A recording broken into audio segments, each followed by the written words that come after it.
Assalamualaikum warahmatullahi wabarakatuh. Kami dari kelompok 9 akan mempresentasikan tentang proses emosi dalam dunia kerja. Kelompok kami terdiri dari Baras Wahid, Kamile Hidayati, Raffinda Nurdani, dan Muhammad Alifian. Proses emosi dalam dunia kerja. Sejak awal tahun 1990-an, ada minat yang tumbuh pada sisi emosional kehidupan organisasi dan apresiasi yang meningkat untuk ketegangan antara emosi dan rasionalitas di tempat kerja. Bertahun-tahun yang lalu, ahli hubungan manusia menganjurkan melihat lebih dekat perasaan manusia dalam organisasi. Tetapi satu-satunya perasaan yang dipertimbangkan sebelum beberapa dekade terakhir adalah kepuasan. Namun, peneliti sekarang mulai melihat betapa rumitnya kehidupan emosional dalam organisasi. Dalam bab ini, kami mengeksplorasi masalah ini dengan terlebih dahulu mempertimbangkan bagaimana para sarjana telah bergerak untuk melihat emosi dalam kehidupan berorganisasi. Kami akan memeriksa emosi sebagai bagian dari pekerjaan dan melihat cara emosi menembus hubungan organisasi. Kami kemudian akan mempertimbangkan suatu area emosi di tempat kerja yang dimiliki menerima banyak perhatian penelitian, misalnya seperti studi tentang stres, kelelahan, dan sosial dukungan dalam organisasi. Emosi dalam dunia kerja. Di dalam emosi dalam dunia kerja terdapat 3 bagian. Yang pertama, emosi sebagai bagian dari pekerjaan. Yang kedua, emosi sebagai bagian dari hubungan kerja. Dan yang ketiga, aturan emosi dan kecerdasan emosional. Emosi dalam dunia kerja. Sebagian besar model kehidupan organisasi melihat tempat kerja sebagai pengaturan yang diatur oleh logika dan rasionalitas. Menurut model ini, pekerjaan terdiri dari tugas dan fungsi kognitif yang diperlukan untuk tugas tersebut. Kami melatih orang-orang dalam logika dan mekanisme cara melakukan pekerjaan mereka. Kami mengelola konflik dan perubahan dengan berpikir logis tentang apa yang terbaik bagi perusahaan dan karyawan. Dan ketika kita membuat keputusan, kita dengan hati-hati mempertimbangkan pro dan kontra dari setiap keputusan dan membuat pilihan logis yang akan memaksimalkan keuntungan dan meminimalkan kerugian. Kami mencatat dalam bab ini bahwa ilmuwan jarang melihat pengambilan keputusan sebagai proses murni logis dan data-driven. Data-driven berarti data menentukan proses pengambilan keputusan.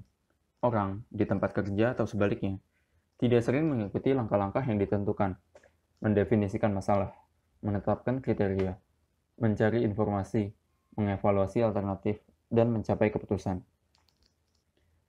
Tetapi bahkan ketika teori menjauh dari model ini, murni logis, mereka berpindah ke model yang dianggap konsep rasionalitas terikat di tempat kerja. Misalnya March and Simons 1958. Pengambilan keputusan tidak bisa sangat rasional karena batas kognitif dan situasional pada rasionalitas. Tapi rasionalitas masih norma, melainkan hanya terbatas.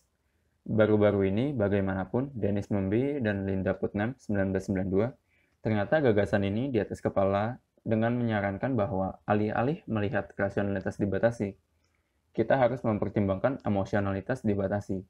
Artinya, para cendekiawan ini meminta kita untuk memulai memandang kehidupan emosionalitas atau kehidupan emosional sebagai fokus utama penelitian organisasi dan untuk mempertimbangkan cara-cara yang memperhatikan emosi dapat mengakibatkan cara-cara baru untuk memahami tempat kerja. Kami pertama melihat sarjana itu telah menganggap emosi sebagai bagian dari pekerjaan. Kami kemudian akan melihat organisasi emosi yang muncul melalui hubungan dengan rekan kerja dan orang lain dan pertimbangkan ide yang lebih umum tentang aturan emosi dan kecerdasan emosional. Emosi sebagai bagian dari pekerjaan. Berbagai pekerjaan ada di mana interaksi dengan klien merupakan aspek penting dari pekerjaan. Dalam banyak ini, komunikasi antara karyawan dan klien melibatkan beberapa derajat konten emosional atau afektif. Lihat Waldron 1994. Arlie Hochschild adalah sarjana pertama sistematis untuk menangani fenomena ini. Dalam bukunya The Hard Managed 1983. Dia menggunakan tenaga kerja emosional, istilah untuk mengacu pada pekerjaan di mana pekerja diharapkan untuk menampilkan perasaan-perasaan tertentu dalam rangka memenuhi harapan peran organisasi. Hochschild berpendapat bahwa ketika melakukan kerja emosional, pekerja dapat terlibat dalam permukaan baik acting atau acting yang mendalam. Beberapa generalisasi dapat diteruskan tentang tubuh kerja pada tenaga kerja emosional. Sebagian besar penelitian menganggap pekerja layanan di garis depan dalam organisasi yang sanksi dan membayar emosi dalam pelayanan pelanggan. Dengan demikian, tenaga kerja emosional dipandang sebagai cara untuk meningkatkan keberhasilan dan keuntungan organisasi. Yang kedua, sebagian besar penelitian menganggap emosi yang secara eksplisit dikendalikan melalui pelatihan dan karyawan manual. Misalnya Steinberg dan Figart, 1999, mengutip sebuah buku pedoman karyawan di sebuah format sebagai mengarahkan, dalam keadaan apapun, tidak boleh pelanggan pernah bertanya-tanya atau mengira-ngira jika Anda mengalami hal yang buruk. Masalah Anda harus bertopeng atau ditutupi dengan senyuman. Yang ketiga, sebagian besar penelitian mempertimbangkan tampilan emosional yang diciptakan melalui acting dalam atau acting permukaan. Dengan kata lain, tampilan emosional yang dalam beberapa cara bukan ekspresi otentik dari emosi saat ini atau abadi. Yang terakhir, ketika buruh atau pekerja memberlakukan tenaga kerja emosional, mereka sangat menyadari bahwa mereka bertindak untuk tujuan manajerial dan kadang-kadang keuntungan pribadi. Miller, Considine, dan Garner, 2007. Miller, 2007, melihat sejumlah pekerjaan yang melibatkan pekerjaan emosional dalam pertimbangan pekerja yang terlibat dalam komunikasi ulas asih. Dalam wawancara dengan pekerja di berbagai pekerjaan pelayanan manusia, dia menemukan bahwa pekerja berkomunikasi secara emosional dengan cara yang melibatkan proses memperhatikan, menghubungkan, dan merespons. Pekerja yang terlibat dalam pekerjaan emosional harus memperhatikan kebutuhan untuk belas kasih dan detail kehidupan klien yang akan mengarah pada sesuai komunikasi. Mereka kemudian harus terhubung dengan klien dengan mengambil perspektif orang lain dan membangun ikatan empatik. Akhirnya, mereka harus merespon dengan perilaku verbal dan non-verbal yang dapat membuat perbedaan bagi klien yang bermasalah. Emosi sebagai bagian dari hubungan kerja. Emosi adalah bagian yang penting karena itu adalah bagian yang menentukan dari pekerjaan seseorang. Memang, individu dalam semua peran organisasi merasakan emosi di tempat kerja. Beberapa sarjana berpendapat bahwa kita harus melihat kekurangan emosi yang dibutuhkan oleh pekerjaan dan lebih banyak di emosi yang muncul dari hubungan di tempat kerja. Oleh Sandilands dan Bowden tahun 2000 dan Waldron tahun 2000. Miller et al. Tahun 2007 telah disebut jenis emosi di tempat kerja, dan Sandilands dan Boyden tahun 2000 telah membuat kasus kuat untuk melihat sifat pekerjaan tidak tetapi pada hubungan dengan orang lain di tempat kerja sebagai sumber utama emosi organisasi. Sejumlah aspek hubungan kerja sebagian besar emosional. Kita seringkali memiliki rekan kerja atau bos atau karyawan yang kita suka atau tidak suka, yang membangkitkan sukacita atau iritasi, yang menggembirakan atau menjengkelkan. Pekerjaan kami dengan rekan kerja tersebut mungkin menciptakan dan mempertahankan emosi, termasuk kemarahan, frustasi, gembira, kegembiraan, atau kebosanan. Pada tingkat yang paling ekstrim, isi emosional hubungan kerja dapat mencakup pelecehan psikologis orang lain melalui bullying di tempat kerja. Sebagai Lutjen Sanvik menjelaskan bahwa bullying adalah gigih, verbal, dan nonverbal agresi di tempat kerja yang mencakup serangan pribadi, pengucilan sosial, dan banyak pesan lain yang menyakitkan dan interaksi bermusuhan. Bullying dilaporkan dialami oleh 90% orang dewasa di beberapa titik dalam kehidupan kerja dan dapat menyebabkan sakit untuk korban. Selain ekstrim, ini adalah bentuk pelecehan emosional. Namun perasaan dan emosional layar baik positif dan negatif yang merajalela di semua jenis hubungan organisasi. Waldron berpendapat bahwa ada beberapa aspek hubungan kerja yang menciptakan potensi emosi yang kuat dalam organisasi, yaitu 1. Ketegangan antara publik dan swasta dalam hubungan kerja. Perhatikan, misalnya kasus di mana teman-teman di luar tempat kerja adalah pengawas dan bawahan di tempat kerja. atau mempertimbangkan situasi di mana pengungkapan pribadi terungkap dalam pertemuan publik. Singkatnya, emosi adalah lazim di tempat kerja karena swasta dan publik sering dalam konflik dalam kehidupan organisasi. Yang kedua, hubungan jaringan dan emosional berdengung. Waldron juga menunjukkan bahwa emosi dapat menyebar seperti api di tempat kerja. Satu komentar negatif dalam rapat dapat menyebabkan pemberontakan umum. Sebuah rumor tentang kemungkinan perampingan menyebabkan kepanikan. Singkatnya, dan saling bersarang sifat hubungan kerja akan memastikan bahwa implikasi emosional dari peristiwa relasional akan didistribusikan dan diperbesar.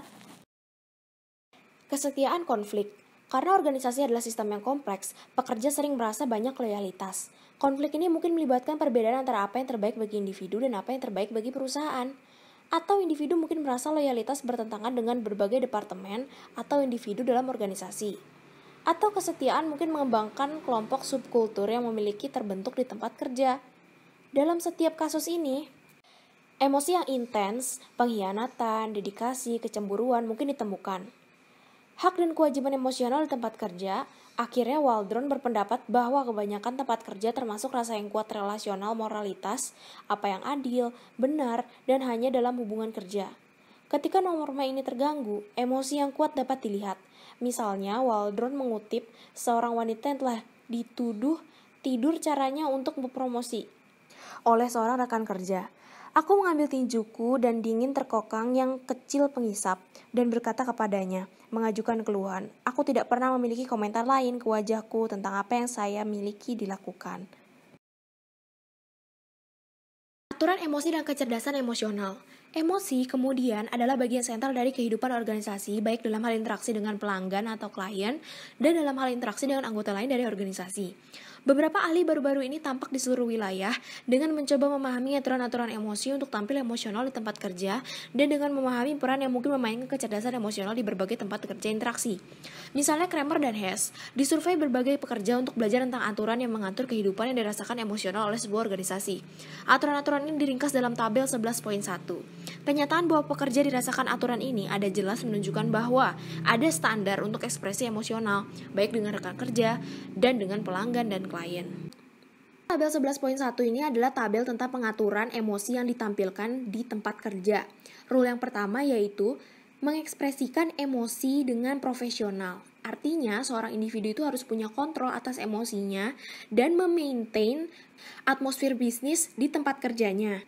Lalu rule yang kedua yaitu mengekspresikan emosi untuk meningkatkan situasi. Emosi yang ditampilkan harus dimanage dengan baik demi mencegah atau mengatasi problem dan membuat iklim positif kerja. Lalu poin yang ketiga yaitu mengekspresikan emosi kepada orang yang tepat, baik positif atau negatif, itu harus ditujukan kepada orang yang benar, orang yang tepat, dan juga setting yang tepat.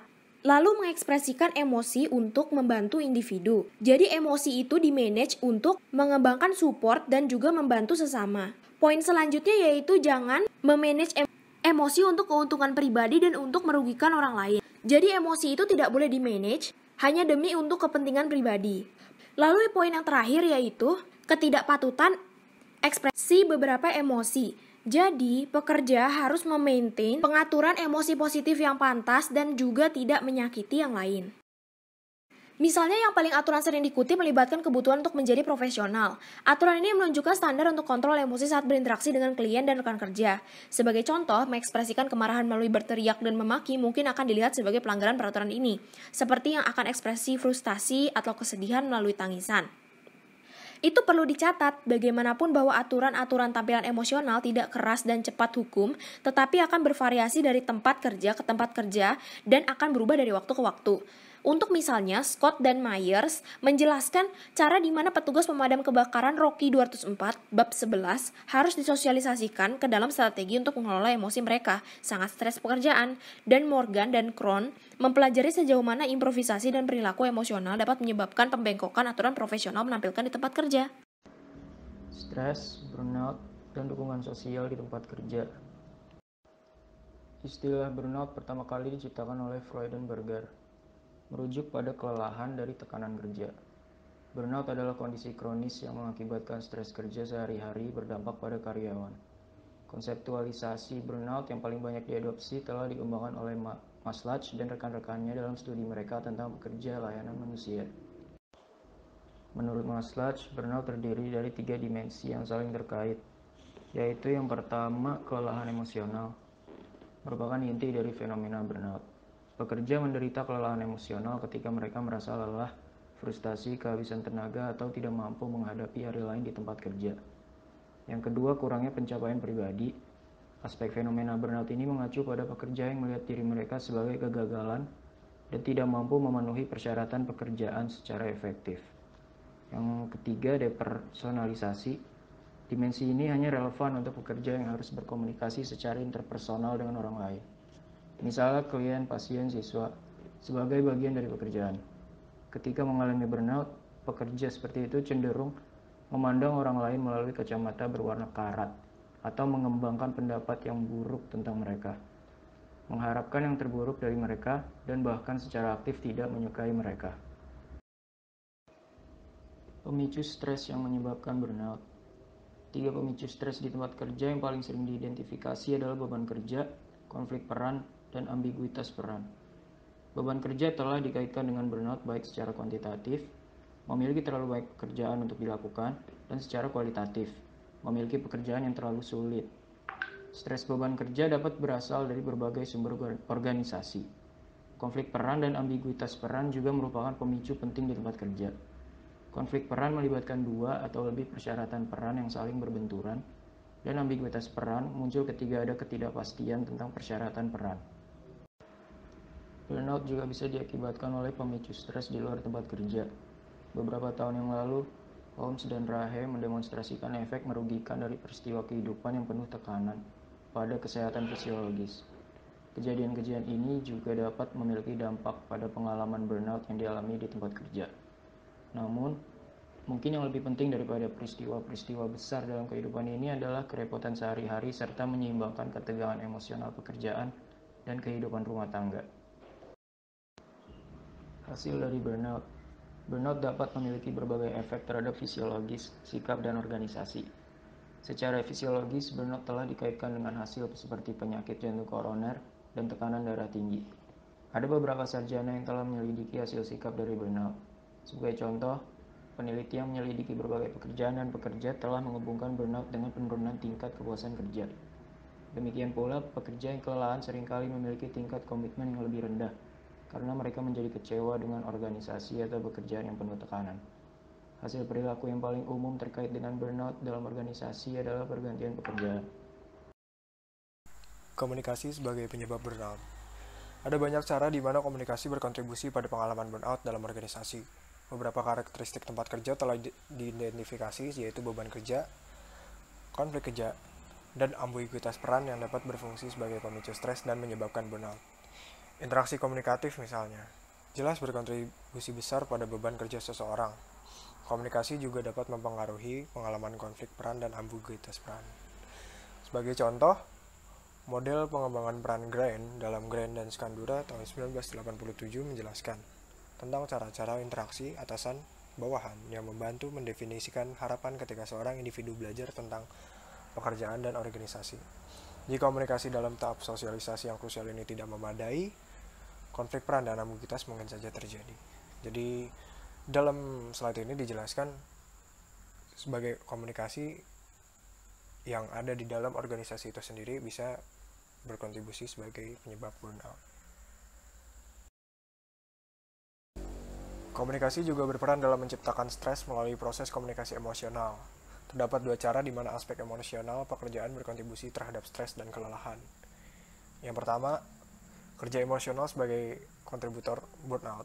Kerja emosional adalah istilah yang digunakan untuk menggambarkan pekerjaan di mana emosi tertentu diperlukan sebagai bagian dari pekerjaan. Pekerja dalam pekerjaan pelayanan yang membutuhkan kerja emosional harus bertindak dengan cara yang ditentukan oleh organisasi. Contohnya petugas kasir yang ceria, penjaga penjara yang keras, penasihat yang simpatik. Pada awal pengembangannya, Hosiet dari konsep kerja emosional menunjukkan bahwa pekerja yang terlibat dalam kerja emosional berada pada risiko psikologis yang serius. Dikatakan bahwa bahaya utama persalinan emosional adalah tampilan emosi yang tidak benar-benar dirasakan. Morris dan Feldman pada tahun 1996 menyebut ini sebagai disonansi emosional dan berpendapat bahwa itu adalah faktor utama yang mengarah pada konsekuensi negatif dari kelelahan, ketidakpuasan kerja, dan pergantian karyawan. Nah, di kerja emosional di sini tadi seperti yang sudah disebutkan, contohnya customer service yang bekerja di suatu perusahaan, dia harus selalu bersikap ramah kepada pelanggannya. Kalau seorang customer service tidak ramah pada pelanggannya, maka citra dari perusahaan itu sendiri bisa jelek.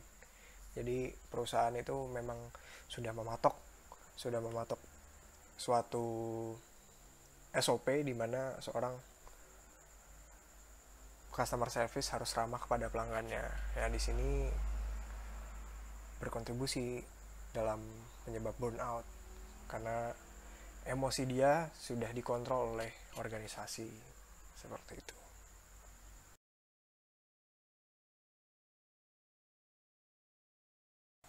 Yang kedua, empati, komunikasi, dan burnout. Area kedua dari penelitian emosi dan burnout telah mempertimbangkan bukanlah emosi yang ditentukan dan dikelola dalam kerja emosional yang sering muncul dalam pekerjaan pelayanan manusia, melainkan emosi alami. Secara khusus, Miller, Steve, dan Ellis pada tahun 1988 telah mengeksplorasi peran komunikasi emosional dan burnout dengan cara mengembangkan dan menguji model komunikasi, empati, dan burnout untuk pekerja layanan manusia. Mereka pertama kali mencatat bahwa individu sering memilih pekerjaan seperti ini, misalnya perawatan, kesehatan, pekerjaan sosial, dan pengajaran adalah mereka berorientasi pada orang dan merasakan tingkat empati yang tinggi terhadap orang lain. Miller dan rekan-rekan kemudian menarik perbedaan antara kedua jenis empati, yaitu penularan emosional dan perhatian empatik. Penularan emosional adalah respon efektif di mana seorang pengamat mengalami emosi yang sejajar dengan orang lain. Sebaliknya, perhatian empatik adalah respon afektif di mana pengamat memiliki respon emosional yang tidak paralel. Miller dan rekan lebih lanjut berhipotesis bahwa pekerja yang responsif secara komunikatif akan mengalami lebih sedikit burnout dan lebih banyak komitmen untuk pekerjaan mereka. Jadi sebagai contoh, respon afektif adalah emosi yang ketika kita berinteraksi dengan orang lain itu sama emosinya dengan orang tersebut. Jadi sejajar, kita berkomunikasi sejajar dengan emosi yang diberikan itu. Tapi respons afektif, perhatian empatik dan perhatian empatik merupakan respons dari afektif, di mana ketika kita berkomunikasi dengan orang lain, orang tersebut misalnya memiliki emosi yang sedang marah, tapi kita tidak ikutan marah gitu. Jadi kita tetap sabar, kita tetap melayani sesuai dengan SOP kita di mana kita harus ramah, seperti itu. Dalam beberapa slide ke depan kita akan membahas tentang bagaimana cara mengatasi burnout. Teori-teori bagaimana tentang mengatasi burnout. Di sini yang pertama ada strategi coping individu dan organisasi. Ada banyak cara individu bereaksi terhadap burnout. Contoh hal-hal yang tidak berfungsi seperti minum alkohol secara berlebihan, penggunaan narkoba, dan ketidakhadiran. Namun seorang individu juga dapat mengatasinya dengan cara yang dapat berfungsi dan yang lebih bermanfaat untuk memperbaiki pengalaman burnout dan hasil negatifnya.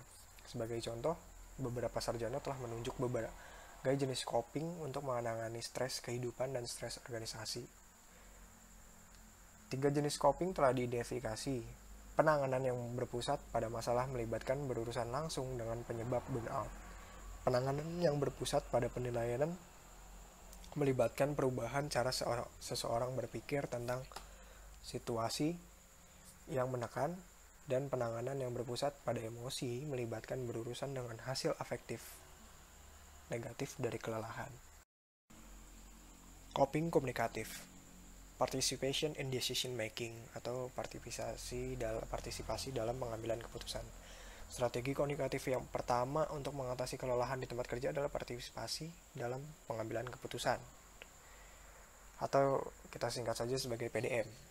PDM dapat meningkatkan kepuasan dan produktivitas pekerja melalui peningkatan arus informasi dan kepuasan kebutuhan tingkat tinggi pekerja.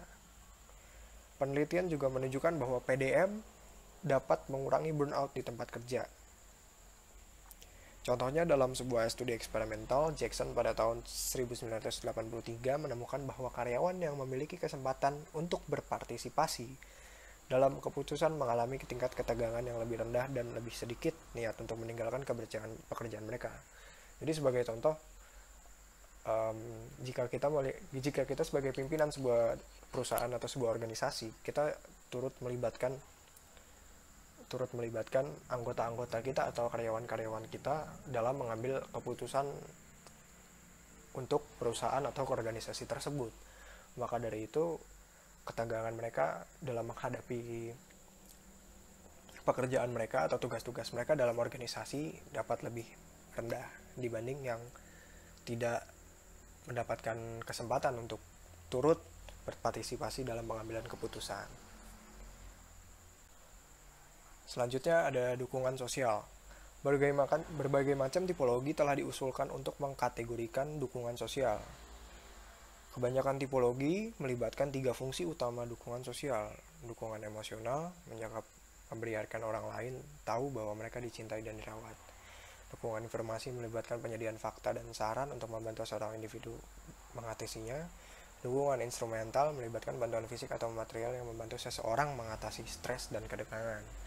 Jadi misalnya sebagai contoh, kita memiliki teman yang sedang stres dalam menghadapi pekerjaan mereka.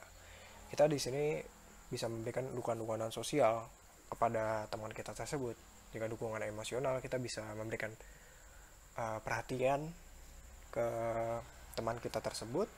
Dukungan informasi, kita bisa memberikan informasi atau pengetahuan yang mungkin saja dia butuhkan untuk menyelesaikan masalahnya dalam tugas-tugasnya. Dan dukungan instrumental, kita turut membantu langsung teman kita tersebut dalam mengatasi masalahnya. Selanjutnya, dukungan sosial yang lain. Berbagai orang dapat memberikan dukungan individu yang mereka butuhkan untuk mengatasi burnout. 3 sumber paling umum adalah pengawas, rekan kerja, dan teman serta keluarga. Dukungan yang pertama, dukungan dari pengawas kemungkinan besar datang dalam bentuk dukungan instrumental dan informasi. Dukungan dari rekan kerja kemungkinan besar datang dalam bentuk dukungan informasi dan emosional. Dukungan dari teman dan keluarga biasanya akan datang dalam bentuk emosional dan instrumental. Jadi yang dimaksudkan di sini adalah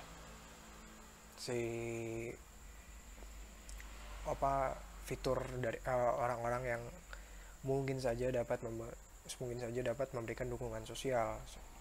Dukungan pengawas bisa dari atasan seseorang yang bekerja dalam sebuah perusahaan atau organisasi, rekan kerja, teman sepekerjaan, atau bisa jadi dari keluarga, seperti itu.